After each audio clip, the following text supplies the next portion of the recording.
بسم اللہ الرحمن الرحیم۔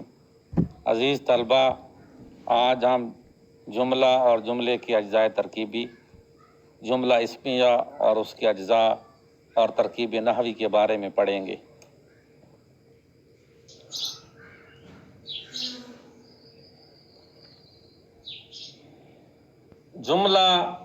جملہ الفاظ کے ایسے مجموعے کا نام ہے جس سے بات پورے طور پر سمجھ آ جائے۔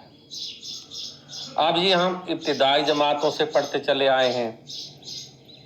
اس بات کو آگے بڑھاتے ہوئے کہ جملے کے دو حصے ہوتے ہیں، مسند اور مسند علیہ، جن کا آپس میں گہرا تعلق ہوتا ہے۔ اس تعلق کو قواعد میں اسناد کہتے ہیں۔ اب ہم دیکھتے ہیں کہ مسند کیا ہوتا ہے اور مسند علیہ کسے کہتے ہیں۔ مسند پر غور کریں تو لغت میں یہ مسند بھی ملتا ہے، مسند کے طور پر بھی ہے۔ مسند کے معنی ہوتے ہیں تخت اور گدی کے، جبکہ یہاں ہماری مسند سے غرض ہے اور وہ ہم دیکھتے ہیں کہ کسے کہتے ہیں۔ جس شخص یا چیز کی نسبت یا تعلق ہو اسے مسند کہتے ہیں۔ مراد یہ ہے کہ کسی شخص یا اسم کے بارے میں جو بات کی جاتی ہے، جو خبر دی جاتی ہے، اس کو مسند کہا جاتا ہے۔ مسند کبھی اسم اور کبھی فعل ہوتا ہے۔ سب سے اہم حصہ ہے یہ جملے کا۔ اسی حصے کی وجہ سے جملہ اسمیہ بن جاتا ہے، کبھی جملہ فعلیہ بن جاتا ہے۔ مسند اسم ہو تو جملہ اسمیہ بن جاتا ہے، مسند فعل ہو تو جملہ فعلیہ بن جاتا ہے۔ آگے تفصیل سے اسے دیکھیں گے۔ آپ دیکھیے مسند علیہ، جس کے ساتھ تعلق یا نسبت ہو اسے مسند علیہ کہتے ہیں۔ آسان لفظوں میں کسی شخص یا چیز کی بابت جو کچھ جس شخص کے بارے میں بتایا جاتا ہے، اس شخص کو، اس اسم کو مسند علیہ کہتے ہیں، جس کے بارے میں خبر دی جاتی ہے، اور یہ ہمیشہ اسم ہوتا ہے۔ جملہ چاہے اسمیہ ہو چاہے جملہ فعلیہ ہو، مسند علیہ نے ہمیشہ اسم ہونا ہے۔ یہاں تو نصاب کے مطابق مسند اور مسند علیہ، پہلے مسند کو ڈیفائن کیا گیا، پھر مسند علیہ کو، لیکن جملے جو سادہ جملے ہیں ان کو دیکھا جائے تو مسند علیہ پہلے استعمال ہوتا ہے اور مسند بعد میں استعمال ہوتا ہے۔ دو جملے دیکھ لیجئے، انور دوڑا، اس میں انور کے بارے میں پہلے جملے میں بات ہوئی ہے تو انور مسند علیہ ہے، دوڑا مسند۔ فرید عقل مند ہے، فرید کے بارے میں بات ہوئی ہے تو یہ مسند علیہ ہے۔ عقل مند، یہ اس کی بابت بات ہوئی ہے تو اسے مسند کہتے ہیں۔ آپ جملہ اسمیہ کے بارے میں بات کرتے ہیں۔ جیسا کہ پہلے آپ کو بتایا ہے کہ ہر جملے کے دو حصے ہوتے ہیں، مسند اور مسند علیہ۔ تو بچوں، مسند علیہ تو ہر صورت میں، چاہے وہ جملہ اسمیہ ہو چاہے فعلیہ ہو، اسم ہوتا ہے۔ مسند اہم کردار ادا کرتا ہے۔ اس کے اسم ہونے کی وجہ سے جملہ اسمیہ بن جاتا ہے اور اس کے فعل ہونے کی وجہ سے جملہ فعلیہ بن جاتا ہے۔ بڑی سادہ سی بات ہے، اسی سے دونوں کی تعریف بھی ہوتی ہے۔ تو پہلے جملہ اسمیہ ہے، ایسا جملہ جس میں مسند اور مسند علیہ دونوں اسم ہوں۔ مسند علیہ تو پہلے اسم ہوتا ہے تو جملہ اسمیہ میں مسند بھی اسم ہوتا ہے، تو ایسا جملہ جس میں مسند اور مسند علیہ دونوں اسم ہوں جملہ اسمیہ کہلاتا ہے۔ جیسے تین مثالیں ہیں، اکبر بہادر ہے، زید بزدل ہے، لڑکے چلاک ہیں۔ ان تینوں جملوں میں اکبر، زید، لڑکے، ان کے بارے میں بات کی گئی ہے، خبر دی گئی ہے۔ یہ تینوں مسند علیہ ہیں اور مسند علیہ ہمیشہ اسم ہوتا ہے۔ اور آگے اکبر کے بارے میں بہادر بتایا گیا ہے، زید کے بارے میں بزدل، لڑکوں کے بارے میں چلاک۔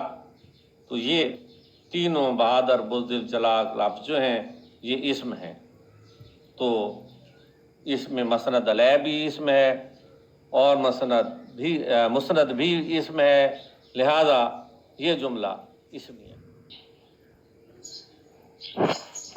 جملہ اسمیہ کے اجزاء۔ جملہ اسمیہ کے 3 اجزاء ہوتے ہیں: مبتدا، خبر اور فعل ناقص۔ اب جملہ فعلیہ ہو یا جملہ اسمیہ ہو، ہم پہلے پڑھ چکے ہیں کہ جملے کے 2 اہم حصے ہوتے ہیں، مسند علیہ اور مسند۔ جملہ اسمیہ ہو یا جملہ فعلیہ، مسند علیہ ہمیشہ اسم ہوتا ہے، مسند سے تعین ہوتا ہے کہ یہ جملہ فعلیہ ہے یا اسمیہ ہے۔ مسند اگر اسم ہو تو جملہ اسمیہ ہوتا ہے، اور اگر جملہ اسمیہ ہو تو اس کے مسند علیہ کو مبتدا کہا جاتا ہے اور اس کے مسند کو اگر وہ اسم ہے تو خبر کہا جاتا ہے، اور آخر میں ہے، تھا، ہوں، ہے وغیرہ، اس سے زمانے کا تعین ہوتا ہے، اسے فعل ناقص کہا جاتا ہے جس سے زمانے کا تعین ہوتا ہے۔ اب ہم اہم ترین مرحلے کی طرف بڑھتے ہیں اور وہ ہے ترکیب نحوی۔ عزیز طلبہ، جملے کے اجزاء کو الگ الگ کرنا اور ان کے باہمی تعلق کو ظاہر کرنا ترکیب نحوی کہلاتا ہے۔ سادہ سی بات سے میں آپ کو بتا دیتا ہوں کہ جیسے انگلش کا کوئی جملہ ہو اور آپ اس سے واضح کریں کہ اس جملے میں، اس سینٹینس میں یہ لفظ جو ہے یہ سبجیکٹ ہے، اس جملے میں فلاں چیز جو ہے وہ آبجیکٹ ہے اور فلاں چیز جو ہے وہ ورب ہے، یہ اس جملے کی سمجھیں ترکیب نحوی ہے۔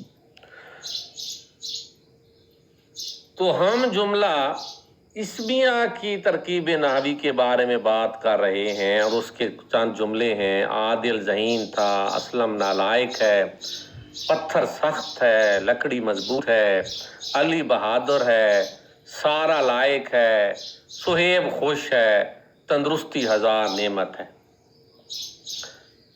ان جملوں میں جو سادہ جملے اسمیہ کے ہیں ان کی ترکیب نحوی کرنا بہت آسان ہوتی ہے۔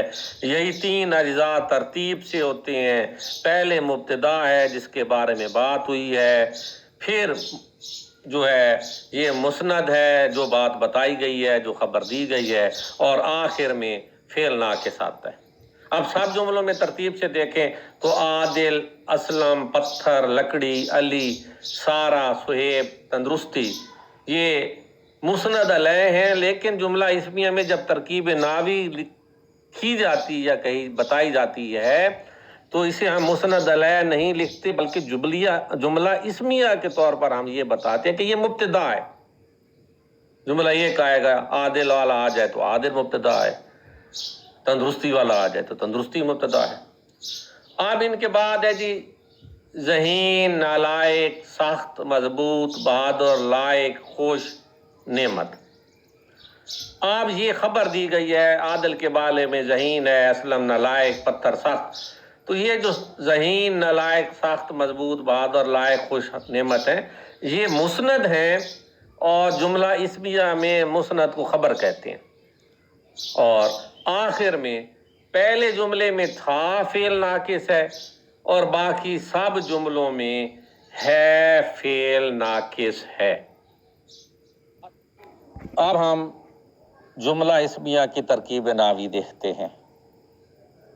اسلم گھر میں موجود ہے، اس جملے میں اسلم مسند علیہ ہے، لیکن ترکیب نحوی جب ہم کریں گے تو جملہ اسمیہ میں ہم کہیں گے یہ مبتدا ہے، اسے ہم نے مسند علیہ وہاں نہیں لکھنا، ہم نے مبتدا لکھنا ہے۔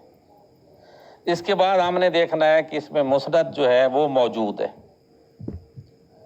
جملہ اسمیہ میں مسند کو خبر کہتے ہیں، تو یہاں مسند نہیں بلکہ خبر لکھ دیں گے، ہوگا تو مسند ہی، لیکن ترکیب نحوی کا یہ اصول ہے کہ ہم نے جب اجزائے ترکیبی اس کے بتانے ہیں تو نام میں مبتدا، خبر اور فعل ناقص کا ذکر کرنا ہے۔ گھر میں یہ خبر کی وضاحت کی گئی ہے، میں سے پار تک یہ حرف جار ہوتے ہیں۔ حرف جار سے پہلے مجرور ہوتا ہے، جو اسم حرف جار سے پہلے استعمال ہوتا ہے اسے مجرور کہتے ہیں۔ تو گھر میں، گھر جو ہے یہ مجرور ہے، میں جو ہے یہ حرف جار ہے، تو یہ متعلق خبر ہے، خبر کی وضاحت کی گئی ہے، اور ہے جو ہے یہ زمانے کا تعین کرتا ہے، فعل ناقص ہے۔ دوسرا جملہ دیکھتے ہیں، شاہد اور امان حاضر تھے۔ اس میں شاہد اور امان جو ہے یہ پہلے تو مرکب عطفی ہے، کیونکہ یہ حرف عطف کے ساتھ اور اس میں جڑے ہوئے ہیں اور استعمال ہوئے حرف عطف۔ حرف عطف سے پہلے ہمیشہ معطوف علیہ استعمال ہوتا ہے، تو شاہد جو ہے یہ معطوف علیہ ہے اور حرف عطف ہے، امان جو ہے یہ معطوف ہے، حاضر خبر ہے اور تھے جو ہے یہ فعل ناقص ہے۔ اسی طرح یہ جملہ دیکھیے، شاہ رخ اسلم کا بھائی ہے۔ شاہ رخ کے بارے میں بات بتائی گئی ہے، مسند علیہ ہے، جسے ہم جملہ اسمیہ میں مبتدا کہتے ہیں۔ اسلم کا بھائی یہ مسند ہے، اسم ہے، جملہ اسمیہ میں ترکیب ناوی کرتی ہوئے اسے خبر کہتے ہیں، اور اس کی وضاحت مزید یہ ہے کہ یہ مرکب ہے اضافی، کیونکہ اس میں حرف اضافت استعمال ہوا ہے کا۔ حرف اضافت پہلے ہمیشہ مضاف علیہ استعمال ہوتا ہے۔